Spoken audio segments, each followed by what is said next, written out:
AP ప్రభుత్వం మత్స్యకార కుటుంబాలకు భరోసా కల్పించింది. చేపల వేటపై ఆధారపడి జీవించే మత్స్యకారుల ప్రమాదవశాత్తు మరణిస్తే వారి కుటుంబాలను ఆదుకునేందుకు బీమా మొత్తాన్ని భారీగా పెంచింది.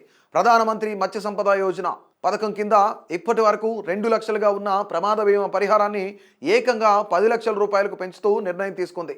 వేట కోసం సముద్రంలోకి వెళ్లి ప్రాణాలు కోల్పోయిన మత్స్యకారుల కుటుంబాలకు ఈ నిర్ణయం ఆర్థికంగా అండగా నిలవనుంది. ప్రధానమంత్రి మత్స్య సంపద యోజన కింద చేపల వేట సమయంలో జరిగే ప్రమాద మరణాలకు మాత్రమే 10 లక్షల రూపాయల పరిహారం వస్తుంది.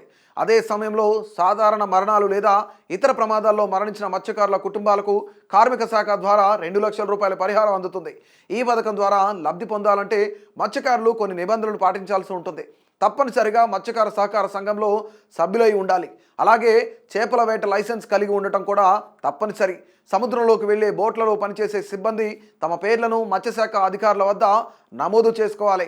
ఈ బీమా సాయం కోసం అర్హులైన వారు తమ ఆధార్ కార్డు, మరణ ధృవీకరణ పత్రం, పంచనామా రిపోర్ట్, రేషన్ కార్డు, సహకార సంఘం సభ్యత్వ ధృవీకరణ పత్రం, సంఘం తీర్మానం కాపీ వంటి పత్రాలను జిల్లా మత్స్యశాఖ కార్యాలయంలో లేదా రైతు సేవా కేంద్రాల్లో సమర్పించాలి. ప్రభుత్వం ఇప్పటికే వేట నిషేధిత సమయంలో ఆర్థిక సాయం, రాయితీలపై బోట్లు, వలలు, ఇంజిన్లు వంటివి అందిస్తోంది.